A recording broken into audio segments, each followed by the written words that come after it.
Hello बच्चों, कैसे हो आप। आज हम ईवीएस का थर्ड चैप्टर जो ईवीएस वन का है, या आप बोल सकते हो साइंस का थर्ड चैप्टर जिसका नाम है the earth and it's living world, इसका हम पार्ट टू करेंगे जो मैं आपको यहाँ से कराने वाला हूँ। ठीक है। और इससे पहले का जो भी चैप्टर का जो भी ये सब है, ये सब जो पार्ट है मैंने एक्सप्लेन कर दिया है पार्ट वन में, जिसका लिंक आपको कमेंट सेक्शन या तो डिस्क्रिप्शन बॉक्स में मिल जाएगा, वहाँ से आप जाकर देख सकते हो। ओके। लेकिन इससे पहले अगर आप चैनल पर नए हो तो चैनल को सब्सक्राइब करो और बेल आइकन को प्रेस करो ताकि आपको हमारे नए नए वीडियोस मिले। और इस वीडियो से पहले मैंने बाकी चैप्टर्स आपको दे दिए, अगर आप नहीं देखो तो देख लो। ओके, चलो अभी स्टार्ट करते हैं, देखते हैं क्या है आपको। देखो यहाँ पे क्या है, द एटमोसफेयर। एटमोसफेयर मतलब क्या होता है, आप बोल सकते हो वातावरण। The envelope of air around the earth earth is called the atmosphere. Envelope मतलब क्या होता है बच्चों, लिफाफा। ठीक है, यहाँ पे आप बोल सकते हो कवरिंग। ओके, अराउंड मतलब आजू बाजू, अर्थ मतलब पृथ्वी।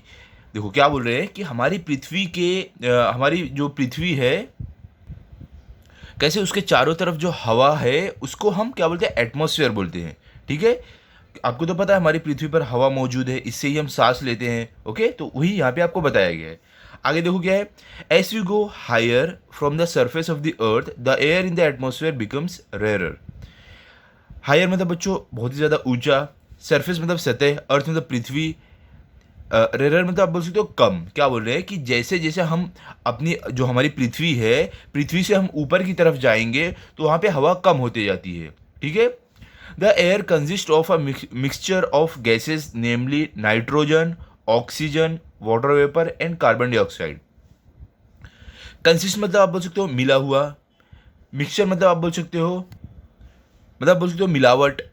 देखो क्या बोल रहे हैं हमें यहाँ पे कि जो हमारा जो हमारी हवा है ना, हमारे हवा के अंदर क्या क्या है, बहुत सारी गैसेस है। उनके नाम क्या है, देखो nitrogen, oxygen, water vapour and carbon dioxide. ये सब जो भी गैसेस है ये हमारी हवा में मौजूद है। ठीक है, जिसमें जो ऑक्सीजन है इससे हम सांस लेते हैं ये वाली हवा से, और जब हम सांस बाहर छोड़ते हैं तो कार्बन डाइऑक्साइड निकलता है। ओके, नाइट्रोजन तो दूसरे कामों में इस्तेमाल होता है जो नाइट्रोजन गैस है। और वाटर वेपर क्या होता है, जो पानी की जो बूंदे रहती है, भाप बनती है ना, उसको हम वाटर वेपर बोलते हैं।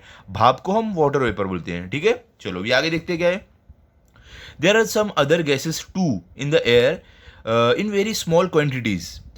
अदर मतलब बच्चों दूसरी, एयर मतलब हवा, स्मॉल क्वांटिटीज मतलब बहुत ही कम मात्रा। ठीक है, क्या बोल रहे हैं यहाँ पे कि हमारी जो हवा है उसमें और भी गैसेस मौजूद है जो बहुत ही कम मात्रा में है, इसके लिए आपको यहाँ पे बताया नहीं गया है। ओके, जो ज़्यादा मात्रा में जो गैसेस हमारी हवा में हमारी हवा जो है, जो हमारा एटमॉस्फेयर उसमें है, उनके नाम आपको यहाँ पे बताए हैं। कौन कौन से, देखो नाइट्रोजन, ऑक्सीजन, वाटर वेपर और कार्बन डाइऑक्साइड। ठीक है, आगे चलो, आगे देखते हैं क्या आपको। The layers of the atmosphere are named as troposphere, stratosphere, mesosphere, ionosphere and exosphere। देखो बच्चों, लेयर मतलब क्या होता है, लेयर मतलब होता है परत। ठीक है, क्या बोल रहे हैं कि हमारे एटमॉस्फेयर में जो परत है एटमॉस्फेयर की, उसको देखो अलग अलग नाम दिया गया है। देखो ये आप देख सकते हो, हमारी पृथ्वी है, एक गोल देखो हमारी पृथ्वी का आधा हिस्सा दिखाया गया है। और इसमें देखो अलग अलग जो ये पूरा एटमॉस्फेयर है। हाँ, तो इसमें देखो एटमॉस्फेयर की अलग अलग परत को अलग अलग नाम दिया गया है। यहाँ पे आप देख सकते हो, देखो यहाँ पे ट्रोपोस्फियर है, यहाँ पे स्ट्रेटोस्फियर है, यहाँ पे मिसोस्फियर है, यहाँ पे आयनोस्फियर है, यहाँ पे एक्सोस्फियर है। तो वही यहाँ पे आपको बताया है कि उसे अलग अलग नाम दिया गया है। अब देखो आगे क्या है, the layer that extends from the earth's surface to a height of about 13 kilometre is called the troposphere. देखो लेयर मतलब क्या होता है, परत, अर्थ मतलब पृथ्वी, सरफेस मतलब सतह, हाइट मतलब ऊंचाई। देखो क्या बोल रहे हैं यहाँ पे कि एटमॉस्फेयर जो हमारी पृथ्वी, जो एक परत है एटमॉस्फेयर की, जो हमारी पृथ्वी से लेके ऊपर जाकर 13 किलोमीटर तक जो फैली हुई है उसको हम ट्रोपोस्फियर बोलते हैं। देखो आप देखो हमारी ये पृथ्वी है, तो पृथ्वी से 13 किलोमीटर ऊपर तक जाओगे ना, वहाँ पे जो वहाँ तक जो लेयर है ना, देखो आप देख सकते हो लाइन वाइट वाली, इसको हम ट्रोपोस्फियर बोलते हैं। ठीक है, ये वाली एटमॉस्फेयर की लेयर को। आगे देखो क्या है, the conditions in the troposphere change continuously. देखो कंडीशन मतलब क्या होता है, स्थिति, चेंज मतलब बदलना, कंटिन्यूसली मतलब लगातार। क्या बोल रहे हैं यहाँ पे कि जो ट्रोपोस्फियर, ये जो परत है हमारे एटमॉस्फेयर की, ये लगातार बदलते रहती है। They affect the living world to a great extent. Affect मतलब क्या बच्चों, आप बोल सकते हो असर करना। ठीक है, या तो आप बोल सकते हो प्रभावित करना। ठीक है, तो देखो यहाँ पे क्या बोल रहे हैं आपको कि ये जो जो ट्रोपोस्फियर है, ये जो परत है हमारे एटमॉस्फेयर की, ये हमारे जो अर्थ जो पृथ्वी पे जीवन है उस पर बहुत ही ज़्यादा असर डालती है। ठीक है, आगे देखो क्या है, the surface of the earth gets heated due to the heat it receives from the sun. Surface मतलब क्या बच्चों, सतह।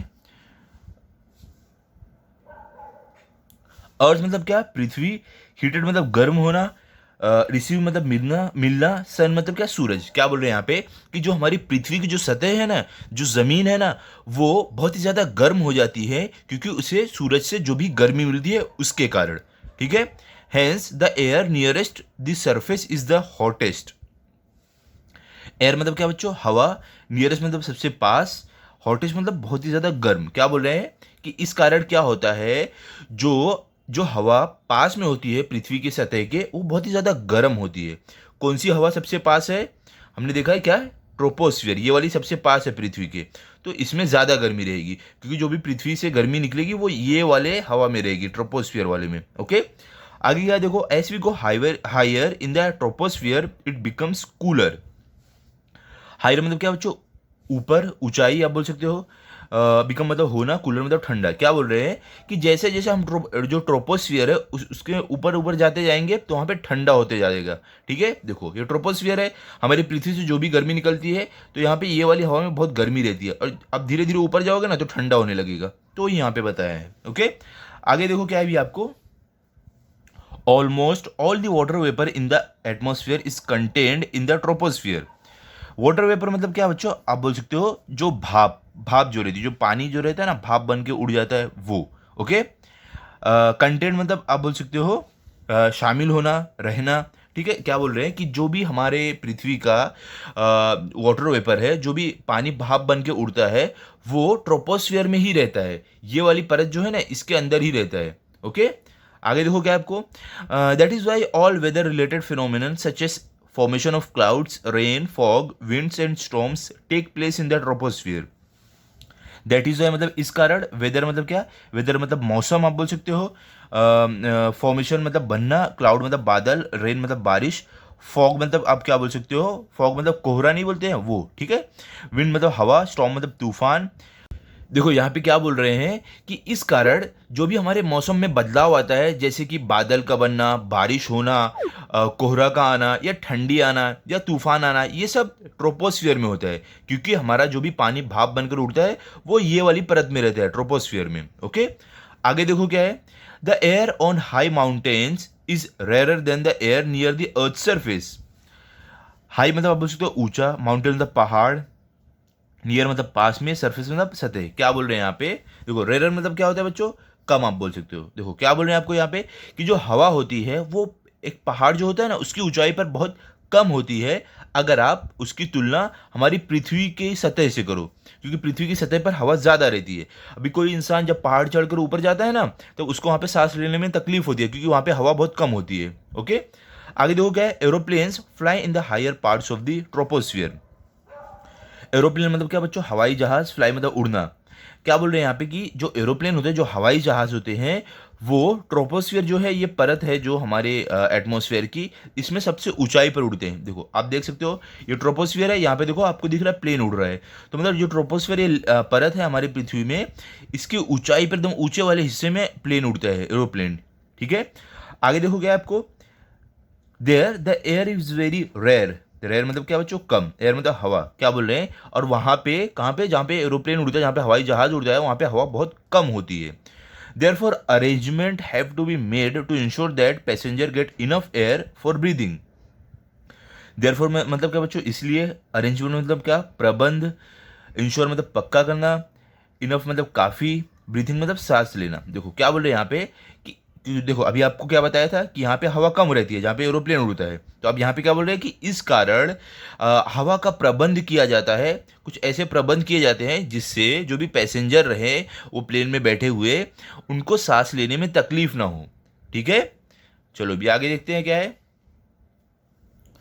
Beyond the troposphere, up to a height of about 50 kilometers from the Earth, is the layer called the stratosphere. Beyond मतलब क्या होता है बच्चों, आप बोल सकते हो परे, ठीक है। हाइट मतलब बोल सकते हो आप ऊंचाई। अर्थ मतलब पृथ्वी, लेयर मतलब परत। देखो क्या बोल रहे हैं आपको कि ट्रोपोस्फियर के बाद करीब 50 किलोमीटर तक, पृथ्वी से 50 किलोमीटर ऊपर तक एक और लेयर है, जिसका एक और परत है जिसका नाम है स्ट्रेटोस्फियर, ठीक है। देखो आपको क्या बोल रहे हैं यहाँ पे कि जो ट्रोपोस्फियर, देखो इसकी परत, जो ट्रोपोस्फियर है इसकी परत यहाँ पे खत्म होती है, व्हाइट वाला जो है निशान, ठीक है। क्या बोले, इसके ऊपर पृथ्वी से करीब 50 किलोमीटर ऊपर तक स्ट्रेटोस्फियर होता है, ठीक है। यहाँ से लेके यहाँ तक स्ट्रेटोस्फियर है, ये वाला एटमॉस्फेयर की ये वाली परत है, ओके। चलो देखते हैं हमें इस परत के बारे में, इस लेयर के बारे में क्या क्या बताया गया है। In the lower part of the stratosphere there is a layer called, there is a layer of a gas called ozone. Lower part मतलब निचला हिस्सा, लेयर मतलब परत। देखो क्या आपको यहाँ पे बोल रहे हैं कि जो स्ट्रेटोस्फियर है इसके निचले हिस्से में एक गैस है जिसको हम ओजोन लेयर बोलते हैं, ठीक है। ये ओजोन लेयर से क्या होता है बच्चों, आपको देखो आगे बताया है, ये जो गैस है इससे हमें क्या फायदे हैं हमारी पृथ्वी को। देखो क्या है, देखो ultraviolet rays coming from the sun are harmful for living things, but the ozone layer absorbs them and protects the living world from those rays. Coming मतलब बच्चों आना, रेज मतलब क्या होता है किरण, हार्मफुल मतलब नुकसानदेह, जो हमें नुकसान पहुंचाते हैं, लिविंग थिंग्स मतलब जीवित जो जंतु है वो, जीव आप बोल सकते हो। बट मतलब लेकिन, एब्जॉर्ब मतलब अपने अंदर सोख लेना, प्रोटेक्ट मतलब रक्षा करना, रेज मतलब किरणें। देखो बच्चों क्या यहाँ पे बोल रहे हैं, लेकिन क्या होता है जो अल्ट्रा वायलेट रेज होती है ना सूरज से जो आती है, वो हमारे लिए, जो भी जीव पृथ्वी पर रहते हैं, सिर्फ हमारे लिए नहीं, पेड़ पौधों के लिए, जानवरों के लिए और इंसानों के लिए, हर किसी के लिए वो बहुत ज़्यादा नुकसानदेह रहती है। लेकिन क्या होता है, ये जो ओजोन लेयर यहाँ पे मौजूद होती है ना, उस जो किरण जो रहती है अल्ट्रावायलेट रेज वाली जो किरण रहती है, उसको ये अपने अंदर सोख लेती है और उसको पृथ्वी तक नहीं आने देती है। और इस तरीके से ओजोन लेयर हमारी सुरक्षा करती है अल्ट्रावायलेट रेज से, ठीक है। अगर अल्ट्रावायलेट रेज ना बच्चों पृथ्वी तक आती ना, तो हमारी जो चमड़ी है ना ये सब जल जाती, ओके। इसके लिए देखो हमें ओजोन लेयर की बहुत ज़रूरत है पृथ्वी पर, जो आजकल थोड़ा पतली होने लगी है, जो इंसान पॉल्यूशन कर रहे हैं वो सब के कारण, ओके। तो आपको भी ध्यान में रखना, आप भी पॉल्यूशन नहीं करो ज़्यादा, ओके। चलो भी आगे देखते हैं क्या है। अभी देखो आगे आपको क्या बोला, use your brain power. Brain मतलब क्या होता है बच्चों, दिमाग, पावर मतलब शक्ति। क्या बोल रहा है कि आप अपनी दिमाग की शक्ति का इस्तेमाल करो। देखो कुछ सवाल पूछे हैं, उनके जवाब देने के लिए। क्या सवाल है देखते हैं। In which layer of the atmosphere do we see the rainbow. Layer मतलब परत, रेनबो मतलब इंद्रधनुष, सी मतलब देखना। देखो क्या बोल रहे हैं आपको कि हम एटमॉस्फेयर की कौन सी परत में इंद्रधनुष को देखते हैं। तो बच्चों ये तो जाहिर सी बात है, आप इसका एकदम आसानी से जवाब दे सकते हो। इंद्रधनुष तो हमें नीचे ही दिखती है, ओके। हमें आप देखते हो तो ऐसा नहीं लगता है, प्लेन जो प्लेन उड़ता है, जो हवाई जहाज उड़ता है, उससे नीचे इंद्रधनुष रहती है। तो आप बताओ प्लेन कहाँ पर उड़ता है, ट्रोपोस्फियर की जो लेयर है उसके ऊपर उड़ता है, ठीक है। मतलब उसकी एकदम ऊंचाई वाली जगह पर उड़ता है। तो इंद्रधनुष कहाँ हमें दिखती है, ट्रोपोस्फियर में दिखती है, ओके। कौन सी लेयर में, ट्रोपोस्फियर की। चलो भी सेकंड क्वेश्चन देखो क्या है, जो आपको अपनी दिमाग की शक्ति का इस्तेमाल करके देना है। देखो क्या है, mountaineers carry oxygen in the cylinder when they climb mountains that are more than 5000 metre high, what could be the reason for that. Mountaineers मतलब बच्चों क्या होता है, जो लोग पहाड़ नहीं चढ़ते हैं, पहाड़ की चढ़ाई करते हैं, उनको बोलते हैं। कैरी मतलब आप बोल सकते हो ले जाना, क्लाइम मतलब चढ़ना, माउंटेन मतलब पहाड़, रीजन मतलब क्या, वजह। देखो यहाँ पे आपको क्या बोल रहे हैं कि जो पहाड़ चढ़ते हैं जो लोग, वो अपने साथ ऑक्सीजन के सिलेंडर लेकर जाते हैं पहाड़ पर, जब वो 5000 मीटर से ज़्यादा ऊंचाई पर जाते हैं। तो इसकी वजह क्या हो सकती है बच्चों, अभी हमने यहाँ पर पढ़ा था ना कि जैसे जैसे हम ऊपर जाते हैं वैसे वैसे हवा कम होती है। और एक और बात आपको यहाँ पे बताई गई थी, देखो the air on high mountains is rare than the air on the earth surface. मतलब कि जो पहाड़ ऊंचे ऊंचे रहते हैं वहाँ पर हवा बहुत कम रहती है ऊंचाई पर।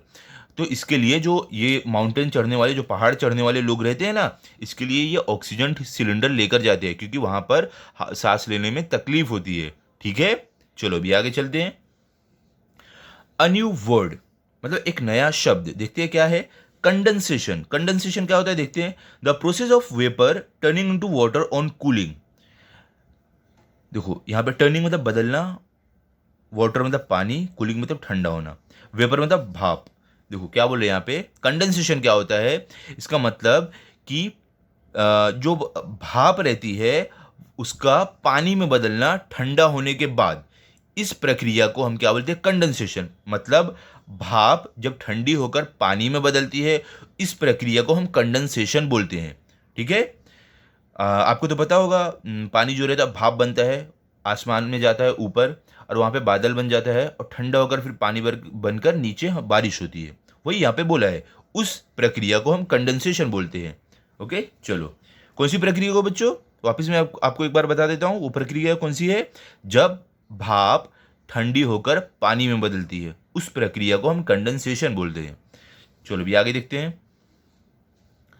अब देखो यहाँ पे आपको क्या बताया है, how does it rain. How मतलब कैसे, रेन मतलब बारिश। क्या बोल रहे हैं कि बारिश कैसे होती है। देखते हैं कैसे होती है बारिश। यहाँ पे देखो क्या आपको बोला है, water on the earth evaporates continuously due to the heat of the sun. Water मतलब पानी, इवापोरेट मतलब क्या बच्चों, मतलब भाप बन जाना। ठीक है। कंटिन्यूसली मतलब लगातार, हीट मतलब आप बोल सकते हो गर्मी, सन मतलब सूरज। देखो क्या बोल रहे हैं यहाँ पे कि जो पानी हमारी पृथ्वी पर है वो लगातार भाप बनकर उड़ते जाता है सूरज की गर्मी की वजह से। ठीक है। ये तो आपने देखा होगा, अगर कोई गड्ढे में भी पानी रहता है गर्मियों के समय में, जब दोपहर दोपहर का समय रहता है या कोई भी समय रहता है, तो देखो वो गड्ढे का पानी सूख जाता है। क्या होता है गड्ढे के पानी के साथ, वो भाप बनकर उड़ जाता है। ठीक है। आगे देखो क्या है, water that has percolated into the soil also evaporates due to the heat and enters the atmosphere। देखो percolated मतलब क्या क्या होता है, आप बोल सकते हो रसना, मतलब जो जमीन में पानी धीरे धीरे अंदर चला जाता है ना, उसको हम परकोलेटेड बोलते हैं। ओके, जो मिट्टी के अंदर पानी घुस जाता है उसे। सॉइल मतलब मिट्टी, इवापोरेट मतलब बच्चों क्या, भाप बनकर उड़ना, एंटर मतलब आप बोल सकते हो दाखिल होना, एटमॉस्फेयर मतलब हमारा जो वातावरण है। देखो क्या यहाँ पे बोल रहे हैं कि जो पानी जो ऐसे रस कर जमीन के अंदर चला गया रहता है मिट्टी के अंदर, वो भी भाप बनकर उड़ जाता है और एटमॉस्फेयर में चला जाता है। यहाँ देखो बच्चों, आप तस्वीर में देख सकते हो। देखो ये पानी है, यहाँ पे आपको इतने सारे पानी दिख रहे हैं, ये सूरज है। सूरज की गर्मी की वजह से देखो ये जो पानी है ये भाप बनकर अब यहाँ पे उड़ रहा है। ठीक है। अब उसके बाद क्या होता है वो हम देखते हैं। As water vapor is lighter than air, it rises high up into the atmosphere। Water में वेपर मतलब क्या बच्चों, मतलब पानी की भाप। ठीक है। लाइटर मतलब आप बोल सकते हो हल्का, एयर मतलब हवा, राइजेस मतलब ऊपर उठना। देखो क्या बोल रहे हैं यहाँ पे कि जो पानी का जो भाप रहती है वो हवा से बहुत ही ज़्यादा हल्की रहती है, इस कारण जो पानी की भाप रहती है वो ऊपर ऊपर ऐसे आसमान में चली जाती है, एटमॉस्फेयर में चली जाती है। ठीक है। आगे देखो भी, आगे आपको क्या है, as it goes higher it cools and condenses forming very fine droplets of water। Higher मतलब आप बोल सकते हो ऊंचा, कूल मतलब ठंडा होना, कंडेंस मतलब बच्चों क्या होता है, हमने अभी देखो यहाँ पे पढ़ा था कंडेंसेशन मतलब क्या होता है, जब भाप ठंडी होकर पानी में बदलती है वो। Okay. Fine droplets of water मतलब कि बहुत छोटे छोटे पानी की बूंदे। देखो यहाँ पे क्या बोल रहे हैं कि जैसे ही जो पानी रहता है, सॉरी जो भाप रहती है वो ऊपर जाती है वो एटमॉस्फेयर में, वहाँ पे हो जाकर ठंडी होती है, और कंडेंसेशन का प्रोसेस वहाँ पे प्रक्रिया होती है, और उसके बाद वो भाप पानी की छोटी छोटी बूंदों में बदल जाती है। The droplets are so small and light that they float in the atmosphere forming clouds. Droplets मतलब बूंदे, स्मॉल मतलब छोटी, लाइट मतलब हल्की, फ्लोट मतलब बच्चों क्या होता है, तैरना। ठीक है। क्लाउड मतलब बादल। क्या बोल रहे हैं यहाँ पे कि जो पानी की बूंदे रहती है ना वो इतनी छोटी और इतनी हल्की रहती है ना कि वो एटमॉस्फेयर में तैरती रहती है, और उससे क्या बन जाता है, बादल बन जाता है। अब देखो यहाँ पे देख सकते हो, यहाँ से पानी की बूंदे गई और यहाँ पे ठंडी होकर वो बादल में बदल गई। ओके चलो अभी आगे देखते हैं क्या है। आगे आपको क्या है, these small droplets join together and form bigger drops which are heavy. Droplet मतलब क्या बच्चों, मैंने आपको बताया है, पानी की बूंदे, टुगेदर मतलब साथ में, बिगर मतलब बड़ी, ड्रॉप मतलब बूंद आप बोल सकते हो, हैवी मतलब आप बोल सकते हो भारी। देखो क्या बोल रहे हैं कि जो पानी की छोटी छोटी बूंदे रहती है ये सब साथ में मिलकर एक पानी की बड़ी और भारी बूंद बनाती है। They can not float, float मतलब बच्चों तैरना। क्या बोल रहे हैं कि और ये जो बड़ी बूंदे रहती है वो तैर नहीं सकती है एटमॉस्फेयर में, आसमान में।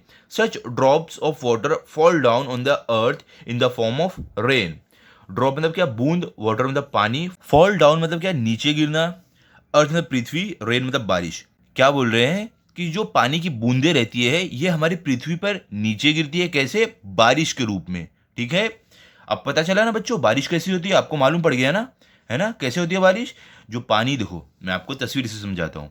जो पानी रहता है इस पे सूरज की गर्मी की वजह से ये भाप बनकर उड़ जाता है, और आसमान में जाने के बाद पानी ठंडा होता है और वो बादल में बदल जाता है। जो छोटी छोटी बूंदें रहती है पानी की, जो एकदम हल्की रहती है, तो उस कारण बादल बनता है। ठीक है, और बहुत सारी छोटी छोटी बूंदें मिलकर एक बड़ी पानी की बूंद बनाती है, और ये बूंद बहुत ही ज़्यादा भारी होती है, जिसके कारण वो बूंदें आकर हमारी पृथ्वी पर गिरती हैं बारिश के रूप में। ओके, चलो अभी आगे देखते हैं। आगे क्या है देखो आपको, this rain water flows into rills, streams, rivers and finally into the sea. Rain water मतलब बारिश का पानी, फ्लो मतलब बहना, रील्स मतलब क्या होता है बच्चों, छोटी छोटी जो नदी जैसी रहती है वो, स्ट्रीम मतलब आप बोल सकते हो झील या तो तालाब आप बोल सकते हो, रिवर मतलब नदी, फाइनली मतलब आप बोल सकते हो आखिर में, सी मतलब समुद्र। क्या बोल रहे हैं कि जो बारिश का पानी होता है जो तालाब में रहता है, नदी में रहता है, ये आखिर में जाकर समुद्र में मिल जाता है। Ice in the snow covered regions also melts due to the heat of the sun to finally flow into the rivers. Ice मतलब क्या बच्चों, बर्फ, रीजन मतलब इलाका, मेल्ट मतलब पिघलना, हीट मतलब गर्मी, फ्लो मतलब बहना, रिवर मतलब नदी। देखो क्या यहाँ पे बोल रहे हैं आपको कि जो इलाके में बर्फ जमी हुई रहती है वो भी पिघल जाती है सूरज की गर्मी से, और वो नदी में बदल जाती है। ठीक है, जैसे कि बच्चों आपने सुना होगा हिमालय पे, जो हिमालय पर्वत है उस पे जो बर्फ जमी रहती है वो, वहाँ से कई नदियाँ निकलती हैं। ठीक है, तो कैसे होता है, सूरज की गर्मी से वो बर्फ पिघलता है और पानी के रूप में वहाँ से नदी बन के निकलता है। ओके, चलो अभी आगे देखते हैं। This process of evaporation, condensation and rainfall go in a continuous cycle. Process मतलब क्या, प्रक्रिया, इवापोरेशन मतलब बच्चों जो पानी भाप बनकर उठता है वो, कंडेंसेशन मतलब क्या, जब भाप ठंडी होकर पानी बनती है वो, रेनफॉल मतलब बारिश, कंटिन्यूस मतलब लगातार। देखो क्या बोल रहे हैं आपको कि ये जो प्रक्रिया है इवापोरेशन की, कंडेंसेशन की और रेनफॉल की, ये लगातार चलती रहती है। देखो आप यहाँ पे देख सकते हो ये हमारा पानी है। ठीक है, सूरज की गर्मी से ये पानी भाप बना, भाप बन के ये आसमान में गया, और आसमान में जाने के बाद जो भी प्रक्रिया है कंडेंसेशन की वो हुई, उस कारण वो बादल बना, उसके बाद वो पानी बन के बारिश हो गया, यहाँ पे हमारी पृथ्वी पर वापस आ गया। वापस देखो सूरज की गर्मी से वापस वही पानी भाप बना, वापस आसमान में गया, वापस वो बारिश हुई, वापस देखो पृथ्वी पर आ गया। तो ये साइकिल ऐसे लगातार चलती रहती है। ठीक है, अब देखो आगे आपको क्या है, this is known as the water cycle in nature. Known मतलब जाना जाना, नेचर मतलब आप बोल सकते हो प्रकृति। क्या बोल रहे हैं कि इस साइकिल को, जो प्रक्रिया है ये चलते रहती है लगातार, इसे हम क्या बोलते हैं, वाटर साइकिल। हमारी प्रकृति में इसको वाटर साइकिल बोला जाता है। ओके, चलो अभी आगे देखते हैं। दी बायोस्फीयर। बायोस्फीयर क्या होता है बच्चों, चलो देखते हैं। Make as long a list as you can of all the living things you see in the lithosphere, hydrosphere and atmosphere. Make मतलब बच्चों बनाना, लिस्ट मतलब सूची, लिविंग थिंग्स मतलब आप बोल सकते हैं जीव। देखो आपको क्या बोल रहे हैं यहाँ पे कि आप एक काम करो, आप जो भी जीव, जो भी जानवर या जो भी जीव आप देखते हो लिथोस्फीयर में, हाइड्रोस्फीयर में या एटमोस्फीयर में, उनके नाम लिखो, उनकी एक सूची बनाओ। देखो हमने पीछे पढ़ा था ना क्या होता है लिथोस्फीयर, एटमोस्फीयर। देखो यहाँ पे देखो ये होता है लिथोस्फीयर, जो यहाँ पे ज़मीन का ये हिस्सा रहता है। हाइड्रोस्फीयर ये होता है जो जो पानी ये सब रहता है, उसको हाइड्रोस्फीयर बोलते हैं। एटमोस्फीयर क्या होता है, जो हवा ये सब रहती है, उसको हम एटमोस्फीयर बोलते हैं। ठीक है, तो इसमें कौन कौन से आपको जीव दिखते हैं, तो उनकी आपको लिस्ट बनानी है। तो देखो आप बता सकते हो बच्चों, अब लिथोस्फीयर में देखो आप बता सकते हो कि अर्थवॉर्म जो रहते हैं वो आप लिख सकते हो। हाइड्रोस्फीयर में क्या, देखो आप फिश लिख सकते हो, और जो भी डक ये सब रहते हैं। और आप अगर एटमॉस्फेयर में आपको पूछेंगे तो आप काउज और क्या लिख सकते हो, बर्ड्स लिख सकते हो। अलग अलग जानवर जो भी आपको दिखते हैं वो आप लिख सकते हो, ऐसे आप सूची अलग अलग बना सकते हो। ओके, चलो भी आगे देखते हैं। आगे भी देखो आपको क्या है, there are innumerable kind of living things on the earth. Innumerable मतलब जो क्या होता है, बहुत ही ज्यादा संख्या में। ओके, लिविंग थिंग्स मतलब आप बोल सकते हो जीव, अर्थ मतलब पृथ्वी। क्या बोल रहे हैं कि हमारे पृथ्वी पर बहुत ही ज्यादा संख्या में जीव रहते हैं। The various regions of the earth differ in many ways. Various मतलब कई, रीजन मतलब इलाका, डिफर मतलब आप बोल सकते हो अंतर होना, वेज मतलब मेनी वेज मतलब आप बोल सकते हो कई तरीके से। देखो यहाँ पे क्या बोल रहे हैं कि जो हमारी पृथ्वी पर अलग अलग इलाके हैं वो अलग अलग तरीके से एक दूसरे से अलग हैं। ठीक है, एक दूसरे से उनमें अंतर है। Some regions are always covered with the ice while others have a lot of climate, have a hot climate. सब मतलब कुछ, रीजन मतलब इलाका, कवर्ड मतलब ढका हुआ, आइस मतलब बर्फ, अदर मतलब दूसरे, हॉट क्लाइमेट मतलब गर्म मौसम। देखो क्या बोल रहे हैं यहाँ पे कि क्या होता है, कुछ जो इलाके रहते हैं वहाँ पे बर्फ, वो इलाका बर्फ से ढका हुआ रहता है, और कुछ कुछ जो इलाके रहते हैं वहाँ पे बहुत ही ज़्यादा गर्मी होती है। देखो अभी आपको उदाहरण देता हूँ मैं बच्चों। एंटार्क्टिका का आपने आपने नाम सुना होगा ना, जहाँ पे बर्फ गिरती है, वो देखो पूरी जगह बर्फ से ढकी हुई है। और अफ्रीका का भी आपने नाम सुना होगा, जहाँ पे जानवर ये सब रहते हैं बहुत ज़्यादा, वो जगह पर गर्मी रहती है। ठीक है, ये है एग्जाम्पल, ये उदाहरण है दो जगहों का। ठीक है, जहाँ पे गर्मी और ठंडी होती है। आगे देखो क्या है, there are mountains in some places and plains in others. Mountain मतलब क्या होता है बच्चों, पहाड़। प्लेसेस मतलब जगह, प्लेन मतलब मैदान, अदर मतलब दूसरे। देखो क्या बोल रहे हैं यहाँ पे कि कहीं कहीं क्या होता है, पहाड़ होते हैं और कहीं कहीं खुले मैदान रहते हैं। Some places have a lot of rainfall while other are dry deserts. सब मतलब कुछ, प्लेसेस मतलब जगह, रेनफॉल मतलब बारिश, अदर मतलब दूसरे, ड्राई डेजर्ट मतलब सूखा रेगिस्तान। देखो क्या बोल रहे हैं यहाँ पे कि और हमारी पृथ्वी पर क्या होता है, कहीं कहीं बहुत ही ज़्यादा बारिश होती है और कहीं कहीं एकदम सूखा जो रेगिस्तान रहता है वो देखने को मिलता है। ठीक है, आगे क्या है देखो, there are salty seas and oceans and also fresh water lakes. Salty sea मतलब बच्चों खारा समुद्र, फ्रेश वाटर लेक्स मतलब बच्चों जो मीठा पानी का जो तालाब रहता है वो। क्या और बोल रहे हैं कि हमारी पृथ्वी पर और क्या होता है, कहीं कहीं जगहों पर जो खारा समुद्र का पानी रहता है वो होता है, और कहीं कहीं मीठे पानी का तालाब होता है। ओके, आगे क्या है देखो, the ocean is shallow near the coast but away from the coast line the ocean can be several kilometres deep. Ocean मतलब क्या बच्चों, ओशियन मतलब समुद्र, शैलो मतलब आप बोल सकते हो कम गहरा आप बोल सकते हो, कोस्ट मतलब क्या होता है, किनारा, समुद्र का किनारा आप बोल सकते हो, अवे मतलब दूर, सेवरल किलोमीटर मतलब जो कई किलोमीटर, डीप मतलब गहरा। क्या बोल रहे हैं यहाँ पे कि जो समुद्र रहती है वो, जो किनारे रहती है वो कम गहरी रहती है, और जैसे जैसे आप समुद्र में आगे जाओगे, जो आगे की तरफ, वो बहुत ही ज़्यादा गहरी रहती है। ठीक है, ये तो आपको पता है, समुद्र के किनारे कम गहराई रहती है और आगे आप बीच में जाओगे तो बहुत ज़्यादा गहराई रहती है। वहाँ पे यहीं पे यहाँ पे हमें वही बात बताई है। ओके, चलो अभी आगे देखते हैं। अभी देखो यहाँ पे आपको क्या बताया है, we see a great variety in the living things that inhabit this different regions. See मतलब देखना, वेराइटी मतलब आप बोल सकते हो कई, लिविंग थिंग्स मतलब जीव, डिफरेंट मतलब आप बोल सकते हो अलग अलग, रीजन मतलब इलाका। क्या बोल रहे हैं आपको यहाँ पे कि हम अलग अलग तरीके के जीव देखते हैं जो इन जगहों पर रहते हैं, जिन जगहों के बारे में भी हमने पढ़ा है। बर्फ बर्फ वाली जगह, रेगिस्तान वाली जगह, हरियाली जगह, ऐसी ऐसी जगहों पर अलग अलग तरीके के जानवर रहते हैं। ओके, अभी देखो आपको क्या बोला है, the polar bear is seen only in the snow bound polar regions.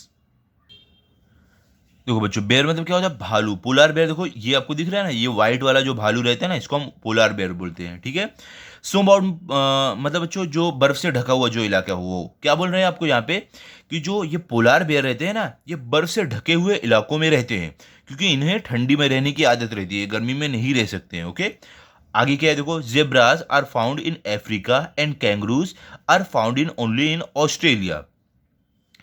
Zebra देखो बच्चों, ये जानवर दिख रहा है ना आपको, ये जेब्रा है और कैंगरू ये है। ठीक है, तो यहाँ पे क्या बोल रहे हैं कि फाउंड मतलब क्या बच्चों, आप बोल सकते हो पाया जाना, देखो यहाँ पे आपको क्या बोल रहा है कि जो जेब्रा रहते हैं ना, ये जो जीब्रा रहते हैं ये आपको अफ्रीका में देखने को मिलेंगे, और जो कैंगरूज रहते हैं ये सिर्फ ऑस्ट्रेलिया में देखने के लिए मिलेंगे।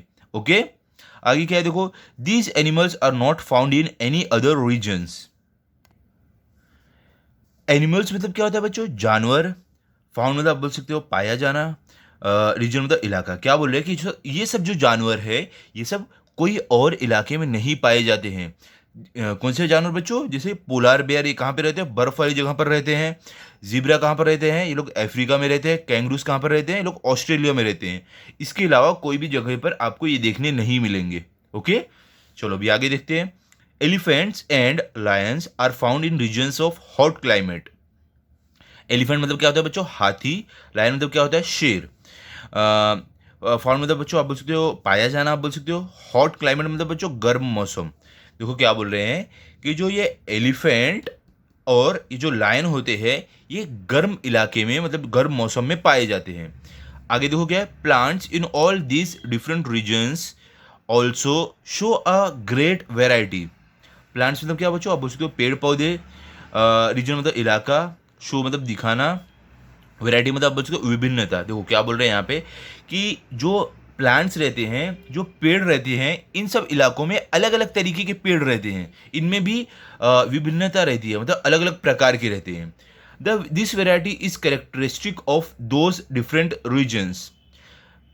वैरायटी मतलब बच्चों आप बोल सकते हो विभिन्नता, आप बोल सकते हो कैरेक्टरिस्टिक मतलब आप बोल सकते हो खासियत।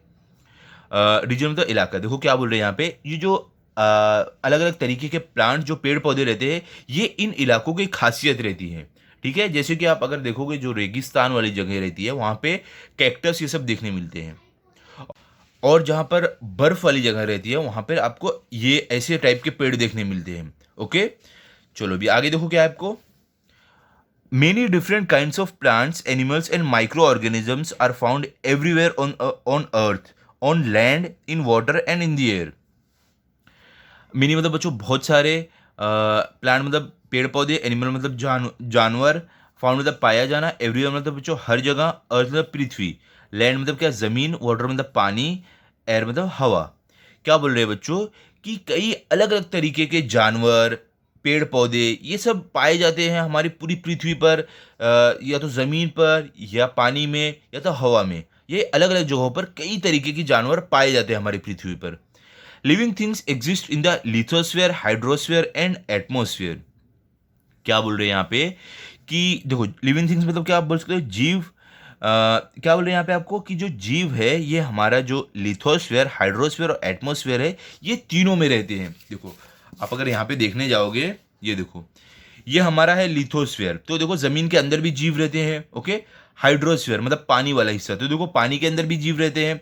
और एटमोस्फीयर, एटमोस्फीयर मतलब हवा, तो हवा में भी देखो बच्चों जीव रहते हैं, जो उड़ने वाले पंछी रहते हैं वो सब। ओके, तो वही बोल रहे हैं कि हमारे जो पृथ्वी पर जो जीव रहते हैं वो लिथोस्फीयर में भी रहते हैं, हाइड्रोस्फीयर में भी रहते हैं और एटमोस्फीयर में भी रहते हैं। ओके, चलो अभी आगे देखते हैं क्या है।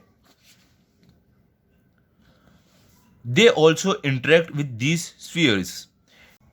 देखो क्या बोल रहे हैं आपको यहाँ पे, जो एनिमल्स है, जो भी जीव है, ये सारे इन सब स्फीयर से इंटरेक्ट करते हैं। कौन से, लिथोस्फीयर, हाइड्रोस्फीयर और एटमोस्फीयर से। ठीक है, ये सब जगहों पर वो आपस में तालमेल रखते हैं। अभी देखो आगे क्या है आपको, दे ऑल्सो इंटरेक्ट, सॉरी ये हो गया यहाँ पे, this living world constitutes the biosphere. देखो क्या बोल रहे हैं आपको, जो ये लिविंग वर्ल्ड मतलब क्या होता है, जीव। ठीक है, जो जीव का जो संसार है वो मतलब कि जो ये जीव का जो संसार है जीवित जंतु का, ये सब बायोस्फीयर से मिलकर बना हुआ है। ठीक है, तो यहाँ पे हमारा चैप्टर हो गया। अभी आगे देखो आपको कुछ चीज़ें यहाँ पे दी गई है। क्या यहाँ पे देखो आपको, ऑलवेज रिमेंबर। ऑलवेज मतलब क्या होता है, हमेशा। रिमेंबर मतलब याद रखना। क्या है हमें हमें याद रखना चाहिए, देखो all animals, plants and microorganisms are dependent on the another, on one another. Animal मतलब क्या होता है, जानवर। प्लांट मतलब क्या होता है, पेड़ पौधे। माइक्रो ऑर्गेनिजम्स मतलब क्या होता है, जो छोटे छोटे जीव होते हैं वो। ठीक है, डिपेंडेंट मतलब निर्भर, वन अनदर मतलब एक दूसरे पर। क्या यहाँ पे बोल रहे हैं कि सारे जानवर, पेड़ पौधे और जो भी छोटे छोटे जीव रहते हैं वो एक दूसरे पर निर्भर होते हैं। ओके, अभी एग्जाम्पल के उदाहरण के तौर पर मैं आपको बताता हूँ। एक जो शेर है वो हिरन पर निर्भर है और हिरन घास पर निर्भर है, क्योंकि देखो घास को हिरन खाता है और हिरन को शेर खाता है। तो ऐसी बता रहे हैं कि हर एक जो जीव है एक दूसरे पर निर्भर है। तो देखो आगे अभी आपको क्या है, they are also dependent on the spheres of the earth. Dependent मतलब निर्भर, sphere of the earth, earth मतलब पृथ्वी। क्या बोले कि ये सब जो जीव है वो जो स्फीयर्स है जो अर्थ के उस पर भी वो निर्भर है। ओके, आगे क्या देखो, the biosphere is where they take birth, live and die. Birth मतलब जन्म, लिव मतलब रहना, डाई मतलब मरना। क्या बोले कि बायोस्फीयर वो जगह है जहाँ पर ये सारे जीव जिंदा होते हैं, सॉरी पैदा होते हैं और रहते हैं, और जहाँ पर मरते हैं उसको हम बायोस्फीयर बोलते हैं। ठीक है, चलो अभी आगे देखते हैं क्या है यहाँ पे। देखो अभी देखो यहाँ पे हमें क्या बोला गया है, what we have learned. Learn मतलब सीखना, मतलब हमने क्या सीखा। क्या सीखा है देखो, the earth crust and small hard portion of the layer under its called the lithosphere. मतलब कि जो हमारी पृथ्वी का ऊपरी हिस्सा है और इसके नीचे का जो नीचे की लेयर है उसे हम क्या बोलते हैं, लिथोस्फीयर बोलते हैं। आगे क्या है, about 1/3 of the earth surface is occupied by land while about 2/3 is covered with water. और क्या बोला है कि 1/3 हिस्सा हमारी पृथ्वी का जमीन से ढका हुआ है और 2/3 हिस्सा हमारी पृथ्वी का पानी से ढका हुआ है। आगे क्या है देखो, surface water, ice on the land, ground water and the water vapour present in the air together form the hydrosphere. क्या बोले कि जो हमारी पृथ्वी के सतह पर जो पानी है और जो बर्फ है हमारी ज़मीन पर और जो ज़मीन के नीचे पानी है और जो भाप बनकर पानी ऊपर हवा में चला गया है या आसमान में चला गया है, ये सब साथ में मिलकर हाइड्रोस्फीयर बनाते हैं। ठीक है, आगे क्या देखो, this envelope of air, the envelope of air around the earth is called the atmosphere. मतलब जो हवा की कवरिंग है हमारी पृथ्वी के चारों तरफ, जो हवा ने हमारी पृथ्वी को चारों तरफ से जो ढका हुआ है उसको हम एटमॉस्फेयर बोलते हैं। ठीक है, आगे क्या है देखो, the water cycle on the earth goes on continuously. मतलब जो पानी की जो साइकिल है, जो प्रक्रिया है, वो हमारी पृथ्वी पर लगातार चलती रहती है। ओके, आगे क्या देखो, the ozone gas in the stratosphere absorb the harmful ultraviolet rays coming from the sun and protects the living things from them. क्या बोल रहे हैं देखो, जो सूरज से जो हार्मफुल रेज मतलब जो नुकसान पहुंचाने वाली जो किरणें आती हैं हमारी पृथ्वी की तरफ, जिसको हम अल्ट्रा वायलेट रेज बोलते हैं, उसको जो हमारा ओजोन लेयर है वो अपने अंदर सोख लेता है और पृथ्वी पर रहने वाले जीव को उन खतरनाक किरणों से बचाता है। ठीक है, अगर वो हमारी पृथ्वी तक तो पहुंच गई ना बच्चों, क्या होगा मालूम, हमारी जो स्किन है ना, हमारी जो चमड़ी है ना, वो जल जाएगी। ओके, आगे क्या है देखो, living things occupy parts of the lithosphere, hydrosphere as well as the atmosphere. क्या बोले कि जो हमारे जो जीव है जो पृथ्वी पर रहते हैं वो लिथोस्फीयर, हाइड्रोस्फीयर, एटमॉस्फेयर, ये तीनों में मौजूद है, तीनों में रहते हैं। ठीक है, आगे क्या है, living things and all the parts they occupy are together called the biosphere. क्या बोल रहे हैं कि जो जीव हर हिस्से में रहते हैं उसको क्या बोलते हैं, हम बायोस्फीयर बोलते हैं। ओके, हमारे जो जीव है वो तो पृथ्वी के जो भी पृथ्वी में या हमारे एटमॉस्फेयर में या पृथ्वी के नीचे जो भी रहते हैं सब को मिला के हम बायोस्फीयर बोलते हैं। ओके, तो बच्चों यहाँ पे हमारा ये चैप्टर कंप्लीट हो गया है। अभी अगले वीडियो में ना मैं आपको इसके क्वेश्चन आंसर दूंगा। ठीक है, तो तब तक आप ये चैप्टर अच्छे से पढ़ लो और रिवाइज कर लो। अभी हम मिलते हैं अगले वीडियो में। अगर आपको ये वीडियो अच्छा लगा तो आप इस वीडियो को अपने दोस्तों के साथ शेयर करो, वीडियो को लाइक करो और चैनल को सब्सक्राइब करो। Thank you.